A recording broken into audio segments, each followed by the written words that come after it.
Čaute, tak odkaz predošlého videa. Keďže som sa vám rozhodol natočiť prázdnu sojšesku takto skoro ráno, tak Walking Street je len pár metrov alebo kilometr približne stade to, tak idem vám natočiť takisto, aby ste videli, ako vyzerá prázdna Walking Street a tiež si môžeme prejsť bar po bare.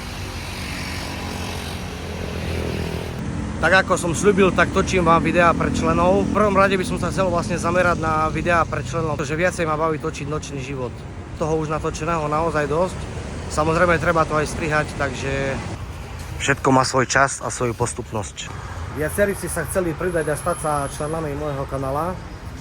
A rozumiem tú vašu obavu z jednej veci, že sa bojíte, že budem dávať málo videí, ale môžem vás utvrdiť v tom, že videá točím každý deň. Takže budem rád, ak sa pridáš ako člen kanála. A ako mi niekto písal, že bojí sa, že tam budem dávať jedno, dve videá ako doteraz. No ja som vlastne čerpal z posledného materiálu, čo som mal, čiže len preto som dával tak málo videí. A po Walking Street si ešte môžeme konečne ukázať izbu a hotel, kde bývam. No ja sa už nachádzam pred Walking Street, ale mám pocit, že sa tam nedostaneme, pretože sú tu nejakí policajti a tak ďalej. Samozrejme cez deň nápis Walking Street nesvietí. Ok, tak ideme ďalej, vyskúšame.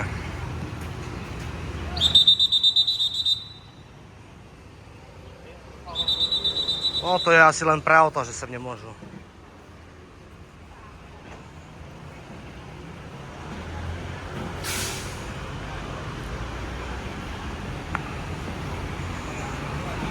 Inak do tohto baru, hneď po ľavej strane, tento bar, tak tu chodia dosť miestni sa baviť, čiže určite odporúčam.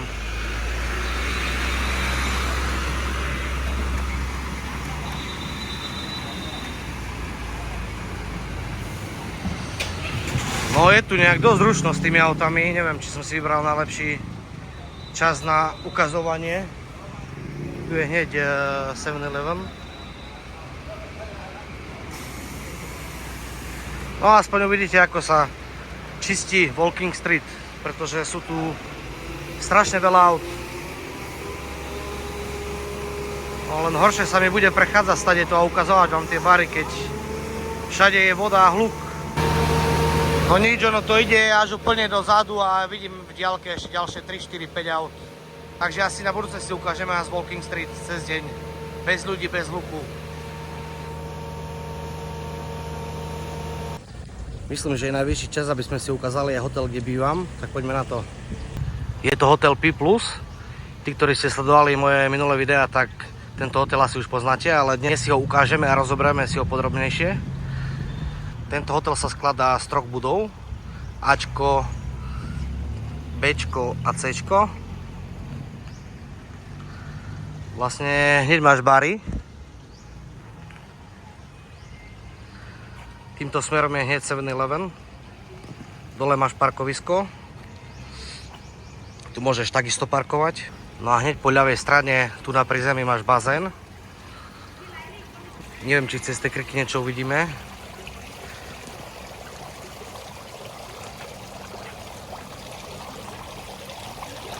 Tu je tá recepcia.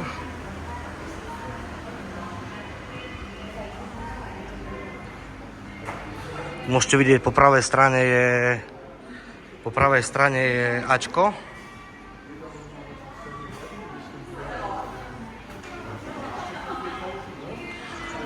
Predo mnou si môžeš dať raňajky, 200 batov na osobu.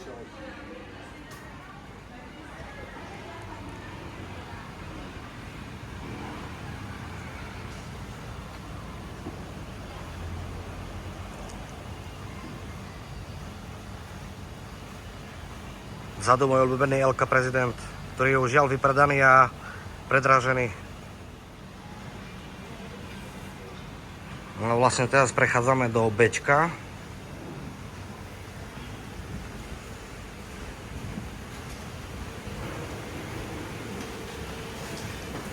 Ja sa nachádzam inak v Cčku.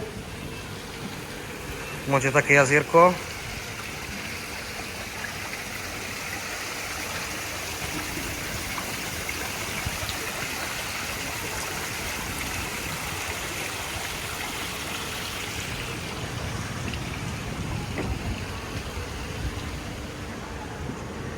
Predo mnou je posilovňa, samozrejme k vašim službám. A inak hneď tu dole máš bary. A masáže, nechcem tam mieriť, lebo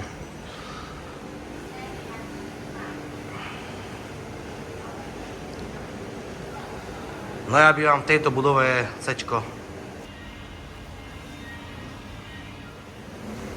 Vlastne hneď týmto smerom máš raňajky.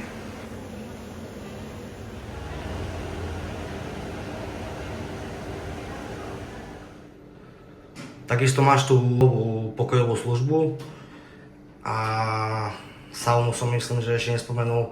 Takisto si môžeš vyprať veci.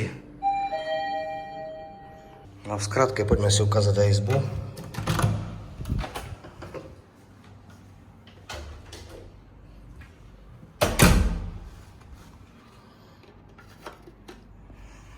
Hneď pri vchode máš toaletu a sprchový kút.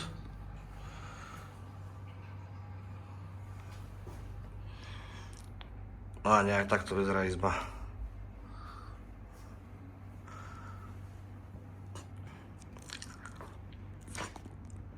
Veľká manželská posteľ.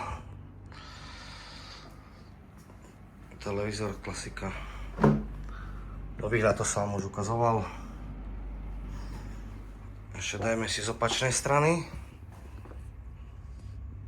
Tu je výhľad z môjho balkóna.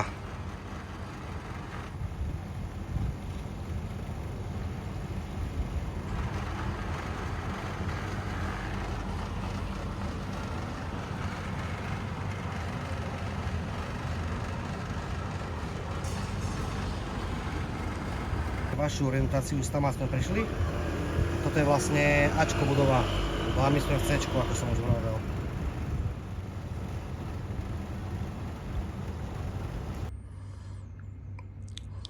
Klima, zrkadlo, televízor, šatník. No a teraz poďme k cene tohto hotela. Tak tento hotel ma stál 30 eur na noc. Samozrejme rezervoval som si ho 2 až 3 mesiace dopredu. A aktuálne stojí 90 eur na noc, čo už je veľa. Keďže sme v hlavnej sezóne tu v Thajsku. Čaute, tak máme 3 hodiny ráno a som sa teraz zobudil. Áno, dobre počujete, teraz som sa zobudil. No a vyvolávajú mi Ľubo a Maťo zo Žiliny. Takže idem ich pozrieť, vidím, že už cez videohovor som videl, že sú v dobrej nálade. Tak idem ich pozrieť, lebo Ľuba som ešte nevidel. Vpravo ja som sa pekne zviezol z mojho hotela za 10 batov. No a idem ich hľadať na Walking Streetu. Ľubo chcel zobrať Maťa zo Žiliny do toho mrazeného baru, že tam ešte nebol. Tak uvidíme, či sú tam, alebo či sa už niekde inde presunuli.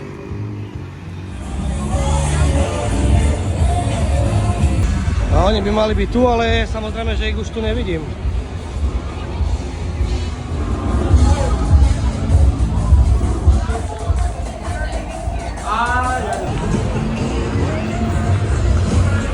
No inak Matia nejak často zastavujú ladyboyovia.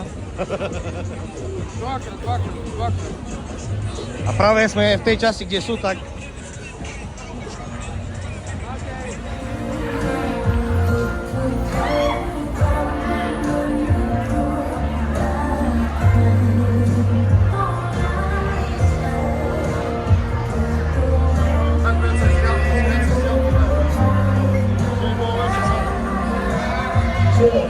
Yes, beautiful.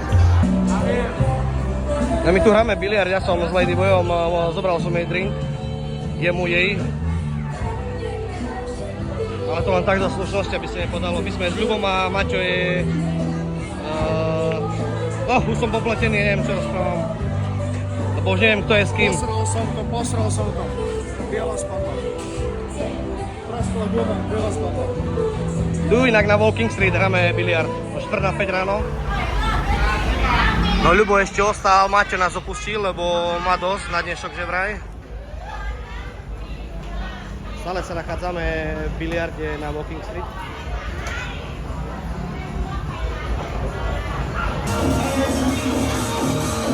S Ľubom na diskotéke.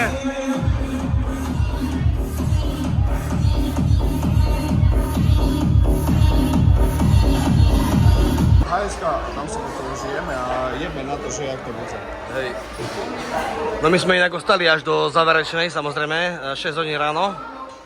Som tam hovoril, že... Počkej, akým Sebastianom, počkej. To je náš kamarát, čo bolo, no on je z Berlína. Hej. No a on... Ja aj ten Sebastian už viem, A on má kúpené dve otene, vy? A má priateľku z Bangkoku a ona je sa vodou, lebo ona... My už odchádzame, ja ťa počúvam. Odchádzame už? Na miesto... A o tom nevedela. Moja bývala mu to povedala. Inak to sú chlapci. No inak ja som začal vlastne, že dáme nejaký nový vlog a tak ďalej a teraz pozerám, že už je 6:30 ráno, samozrejme, že som trošku zabudol aj točiť. Trošku sa to zvrtlo. Hej, no a už máme 6:30 ráno, však vidíte, že je svetlo. Samozrejme, že za ten krátky čas som veľa nestihol vypiť, aj keď sme dávali nejaké šoty a tak ďalej. Ľubo má už určite viacej ako ja, lebo však oni žili s Maťom, boli na Sojšeska a tak ďalej. A trošku sme sa žrali, ale to patrí k tomu. To je normálna vec, to si nemyslíte, že to len tak, to... Keby ste tu boli, to pochopíte. No a hej, inak dobre vidíte. Ľubo, čo to máš dobrého? O 6:30 ráno už? Kakaové mlieko, tam je kávové mlieko a ja verím, že tá káva ma trošku povzbudí. Ale je to otázne, lebo v stave akom som, tak ja neviem. Ľahnem si, zavrem oči a perina ma pohltí. No a ja idem Ľuba odprevadiť na hotel, aspoň mi ukáže, kde býva, budem vedieť, aj keď tuším, lebo oblasť Soj 7. Počujete? No počkaj, hej, tu tak kde. No daj ešte raz, teraz na skôr nejde vtačík. Švine jedna. Nehúka, no však keď začne húkať, budete počuť, alebo natočím tam kameru. Takže ty hovoríš, že je rovno. Teraz zahúčal. Ja som počul, len neviem, či to bolo počuť na kamere. Podľa mňa hej. No a idem Ľuba odprevadiť, lebo však ja som stál, už počuli ste práve teraz húčko. Je to. No a... Ty kokos, čo za oné? No inak, ja čo viem, ja čo som, neviem, na Soj 6, ty nepamätáš, ja som také videl, toto sa myslím, že dá prenajať, akože vyzerá to, wow. Akože normálne do pišule. Počujem. Kavuči. Ty kokos, akože dobre, na druhej strane volant, nie je zvyk, no, ale ja už som na to videl na Soj 6 jedného Korejca a vyzerá to zaujímavo. Ale pozerám, že tam sa... Ale nemám tu ani vodiček, ani nič. No, tam hraje hudba nejaká, hej. No my sa nachádzame, aby ste mali predstavu. Sme na Pattaya... Klang. Pattaya Klang. Počkaj, mám zlú, no. No, to je tá... 17, no. Central Road. A my sme, aby ste videli, ešte raz, my ideme vlastne... Tam je Beach Road. Tam je Beach Road, hej, a ideme vlastne... Za nami je Second Road a na Second Road ty ideš na Shebu a Chao a ja idem na Second Road. Hej. Takže hovorím, že ideme prejsť Ľuba, lebo však som vyspatý, prespatý.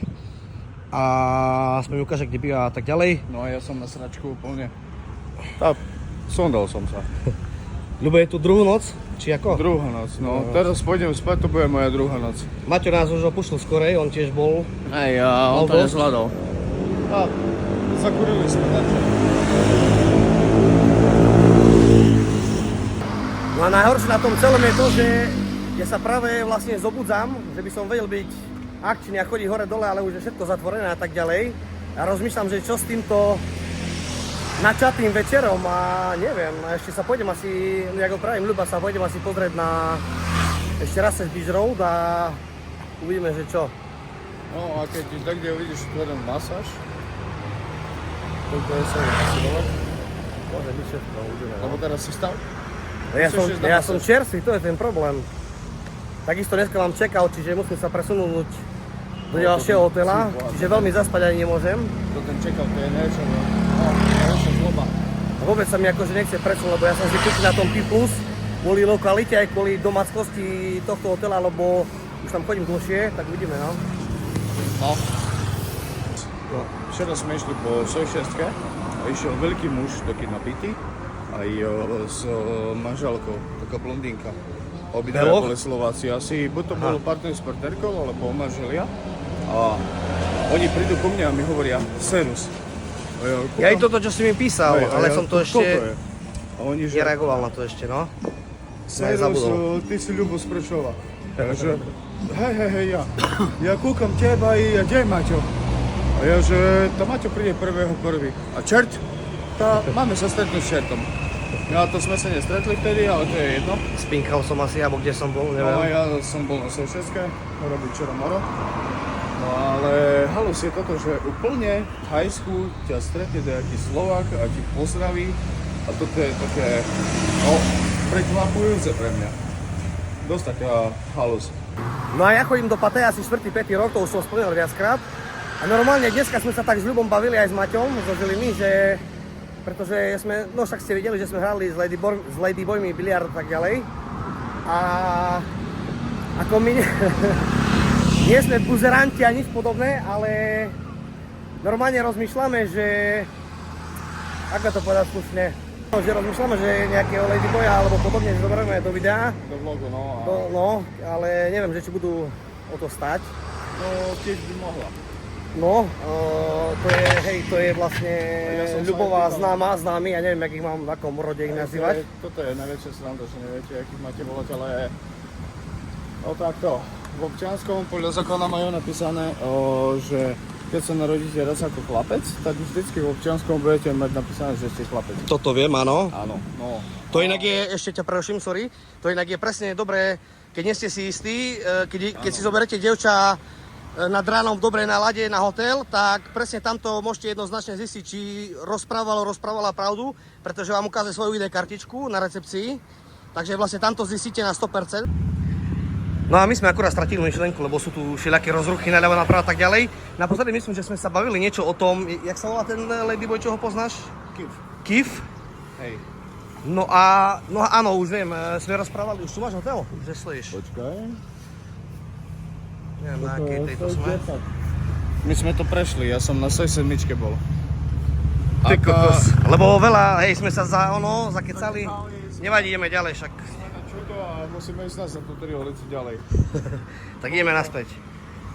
No a ešte k tým Ladyboyom, že veľa ľudí to nechce priznať, alebo ešte hovoria sa aj také veci, fámy, alebo neviem, jak to mám nazvať, že pokiaľ si nevyskúšal Ladyboya, že nebol si v Thajsku, to je jedna z viacerých vecí, to je to isté ako keď Keď si nevidel všetky chrámy majstra Pavla, tak si v Levoči nebol. existuje, že by si bol v Thajsku, aby si nebol v 7-Eleven, to je niečo podobné. No. Alebo ešte, ja neviem, že bol by si Pattaja a nenavštívil by si 106, ako bolo by to zvláštne. No a veľa ľudí sa ako nechce o tom rozprávať, o tých Ladyboyoch, ale mimo kamery už som počul neraz, určite aj ty si počul, alebo a tak ďalej, že sa priznali nejakí chlapci, že mali nejakú skúsenosť s Ladyboymi. Nemuseli s nimi vyslovene spať, ale hovorím, že nejaká skúsenosť, takže ako zaujímavá téma, inak tu je Pattaya Night Bazaar. Samozrejme zavretý je pol 7:07. My sme s Ladyboymi nič nemali, hej, že by ste vedeli. Áno, no to som ešte chcel na To je ukončenie. najdôležitejšie, čo sme chceli povedať. My sme s Ladyboymi nič nemali nikdy. Tak. To je inak pravda, my aj teraz sme sa tam vlastne zastavili. Vlastne treba si vyskúšať aj, nie srandovný večer, ale neviem, jak to mám nazvať, že proste A také kuriozitky zase. kuriozitky presne, že veď každý deň žijeme s dievčatami a tak ďalej a presne preto sme si zahrali aj s tými biliard a tak ďalej a hlavne veď my Ladyboyov stretávame často. Hej, to rozoznáte, lebo každý si hovorí, dávajte na to pozor, ale už keď tu chodíte 4, 5, 6 rokov, tak jasné, to vy uvidíte, vy s tým nemáte problém, vy to rozoznáte. To inak rozoznáš, že niekto Vy, sa... čo nám to píšete, že dajte si na nich pozor, to ste práve vy takí, ktorí nemáte s tým skúsenosti, vy ste to len To počuli. zistíš hneď, aj v sekunde, aj keď Hej. si... Aj Ľubo je v lepšej nálade ako ja a v sekunde proste vieš, že to je Tam ide Ladyboy. o to, že jediné, čo ste počuli od Thajsku sú Ladyboyi. A vy ste tu neboli, rozprávate... Tí, ktorí ste boli, samozrejme viete. Hej, to vy všetci viete, lenže Rozoznať. vy, čo ste tu neboli, práve vydávate také blbé komentáre o tom, že dávajte sa na nich pozor, alebo skoro tými ste boli, alebo tak. To není tak, to vy hneď rozoznáte. To... Áno, aj v tme, aj keď si spíte, aj keď je 7 hodín ráno a utekáš z dobrej nálade, Tak. zistíš to v sekunde. Proste len sa pozrieš, alebo ti povie hi a všetko je ti jasné, čiže s tým nie je problém rozoznať. Ukončenie k ladyboyskej kultúrnej vložke, dobre. Takže opakujem, že no chceli sme jemnú kuriozitku si dať, tak vlastne preto sme si zahrali ten biliard s nimi a tak. A vlastne však hlavne som vám, ja ich chcel ukázať, alebo konkrétne tohto, čo ste videli, čo hral s nami biliard. Vlastne však my ich tu vidíme a tak ďalej, ale hlavne tí, ktorí ste ich nevideli, že by ste mali predstavu a videli, že ako vyzerajú, no. Ale za mňa musím povedať, že Ladyboyi nie sú zlí ľudia, oni sú ako úplne, že v pohode, sú priateľskí, všetko. Nechcú vám zle ani nič, oni normálne s vami fungujú, len keď tu prídete raz s predsudkami, tak toto predsudky si radšej nechajte doma, príďte tu, baviť sa, neriešte to a tí Ladyboyi, oni nie sú zlí, oni nemajú nič proti vám a nebuďte ani takí vy, že vy budete niečo mať proti nim. Normálne to sú ľudia, lebo v Thajsku to berú tak. Musíš každého rešpektovať. Keď tých ľudí rešpektuješ, oni sú úplne že v pohode s tebou. No a o to tu ide. Thajsko je práve o tom, o rešpektovaní. Tu je pre teba tá ulica? Aj tu je 9 a potom bude... Takže ty si rovno, hej, no tu je Central Pattaya, však to poznáte, obchodné centrum veľké, kde je dobré, keď idete okolo, minimálne sa prejsť, lebo vy idete na druhej strane Beach Road a vlastne keď sa chceš trošku schladiť, tak je to dosť dobrý nápad. No. Ako myslím len prejsť, vieš, Ale sa mi páči, že majú také isté holuby, jak my tu máme doma. Vidíte? No a neviem, asi som to už spomínal, že asi za 7 hodín mám check-out, čiže musím sa dostať z môjho People z hotela inde. Keď si dobre pamätám, je asi 6 km vzdialený, čiže nebude to môj okruh. Na sever. No, môže byť, že to je severa, no, to musím sa pozrieť. Čiže tým chcem povedať, že nie som z toho veľmi nadšený z toho presunu, lebo na People chodím už 4-5 rok. Som na ňo zvyknutý a tak ďalej. Personalizma, všetko mi príde domácké, a toto mám ja rád na hoteli, že sa cítim tam ako doma, dajme tomu. Čiže na ten presun sa veľmi neteším, no ja mám ten hotel samozrejme natočím a tak ďalej, ale nie som z toho veľmi nadšený, že idem do neznáma, neviem čo ma tam čaká a tak ďalej. Čo nič, to posteľ, vecko. Ja vlastne najviac stále riešim, už som to Ľubovi vravel mimo kamery, ja stále vlastne najviac riešim jednu vec, že ja som mal raz skúsenosť tu v Pattaji, hneď môj prvý hotel v živote v Pattaji bol taký, že som chcel ušetriť na hoteli a vybral som si hotel, ktorý bol lacný, bol si ten centre, ale strašne lacný a odžúbal som sa na ňom tak, že tak malo to posteľ a tie veci ostatné, čo sú všade, že vlastne ako myslím tým nenáročný hotel a tak, skromný skôr. A ja som, áno, a ja som s tým OK. Ale iba s jednou vecou nie som OK, že som si tam našiel hneď šváby a akože najhoršie je pre mňa ten pocit proste, že pôjdem spať a neviem čo sa deje s tými švábmi a jasné, že som sa zobudil a šváby letali okolo postele, idem sa osprchovať a tak ďalej. Čiže nakoniec som ten hotel zrušil. To patrí k tomu. Áno. A vlastne teraz sa dozviete týmto príbehom, že a presne takto som sa ja vlastne dostal presne takto omylom som sa ja dostal vlastne ku hotelu Elka Prezident, no. Že vlastne, ja mám inak ten hotel natočím na, ktorý bol s ten švábmi a lacný a vlastne ja som vyšiel na ulicu s kufrom pred 4-5 rokmi a pozerám a svieti na mňa taký veľký hotel a už som nechcel špekulovať a presne takýmto spôsobom, a to bolo Elka Prezident. Čiže takto som sa ja dostal k Elka Prezidentu a tiež je to nekonečná už láska. A práve sme na Ľubovej Soj 7, čiže áno, ulica hneď vedľa Soj 6. A však ideme si ho trošku ukázať. No tu máme Soj 7 a hneď A7, No, tu si ubytovaný, hej? Second road. No. Second road a toto tu je Soj 7 a tu je hneď hotel. Čiže tu bývaš, počkaj, ešte dáme, tu je vstup, hej. Koľko, 2-3 poschodové to je? No, 5. 5? To teraz nie je tak zle. Lebo ja mám 4 a od 4 ešte ide ďalšie poschodie hore. Hej. No a na tejto ulici, ako môžete vidieť, hneď vidíš, že máš milión bary, ľavo, vpravo a tak ďalej. A na konci ulice je Beach Road, aby ste sa vedeli lepšie orientovať, samozrejme. To je toto, čo tu robí ten MacTV. Tu? Hej. No a táto A7 hotel, kde Ľubo býva, a hneď vedľa má, neviem čo tu svietí za onen. Hneď vedľa. Čo to je, Ľubo, povedz? Dobre, a takto asi ukončíme. Dobre, tak Ľubo ide hore a ja si dám ešte prechádzku po Beach Road a potom idem už na svoj hotel, kde sa žiaľ musím zbaliť a presunúť za pár hodín ďalej. O 7 ráno ide, predpokladám, že nie teraz stále, ale že dochádza ako my. 6:44. 6:44 vraví Ľubo, že OK, tak ja sa s Ľubom lúčim, môžeš zamávať. Čaute a dobrú noc. No ja pokračujem ešte na Beach Road na menšiu prechádzku. OK, tak ja som už Ľuba odprovodil na jeho hotel a zvolal som si takú menšiu ešte prechádzku po Beach Road. Ja už som vo svojej izbe, niečo okolo 7:30 ráno, tak vidíme sa čoskoro a teším sa na vás. Čaute.